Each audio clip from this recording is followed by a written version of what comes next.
No championship title on the line, alas. Nothing but pride and honor to play for. Yet, to WP Nel, Saturday's match in Rome will mean everything.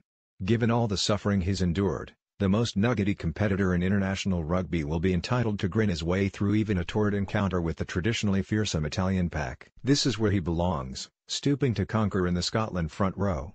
With worries about a potentially career-ending neck injury, then a broken arm, just for kicks, firmly behind him.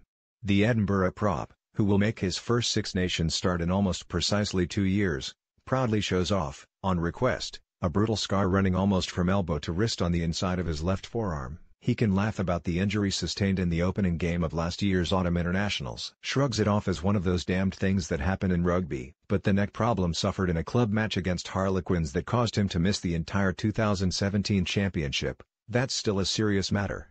Not just because it took him so long to regain fitness, but because the precise location of the problem raised obvious questions about his ability to return as one of the toughest scrummagers in the game. "It's life and it's what you make of it," said Nel on Wednesday, summing up his philosophy by asking, "Are you going to come back just to be back? Or are you going to come back stronger and challenge for that number 3 jersey or whatever you want to challenge for?" "I must say there were tough times, especially with the neck thing. That was my biggest thing. The arm can happen anytime, whatever. But it's been a tough 2 years. It's mentally made me stronger, I've worked harder and I'm in a better place than I was 2 years back." So there's positives and there were some negatives. But it's just looking ahead now and putting all the injuries behind me and look at the job moving forward.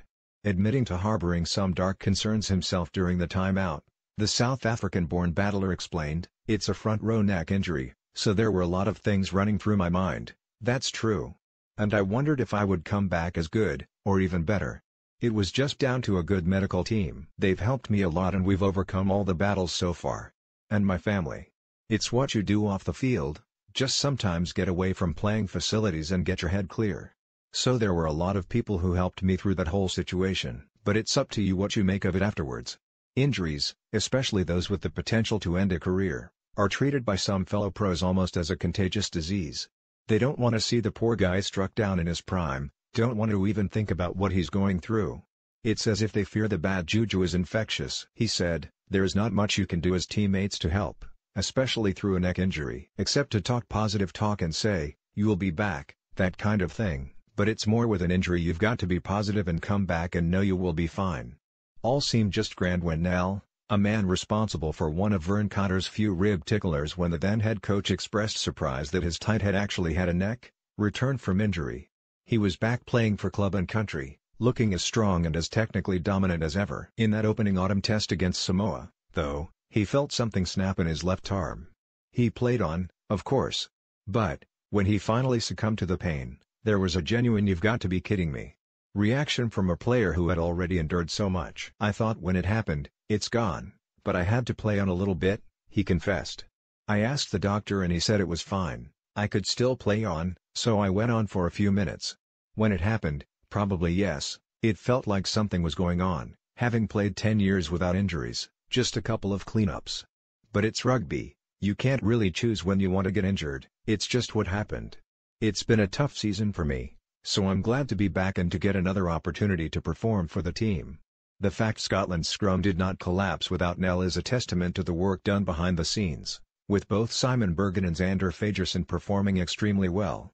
It's a point that wasn't lost on the guy watching from his sickbed, the 31-year-old, who came off the bench to good effect against England and Ireland, saying, "The boys really stepped up and it's great because it makes competition so much better. Competition brings the best out of you because you know you have to perform. Because there's another guy behind you who wants to take your spot. It's nice to see Simon coming through, he's been awesome." The Italians will hope to at least gain parity in the scrum, given their reputation for being holy terrors in the front row, in particular. Nel is certainly braced for one of the toughest tests in the championship, agreeing, "Yeah, they are a good scrummaging side. They will play around, they've got some stuff up their sleeves. It will be a good challenge up front." Challenge accepted. With a smile of sheer relief,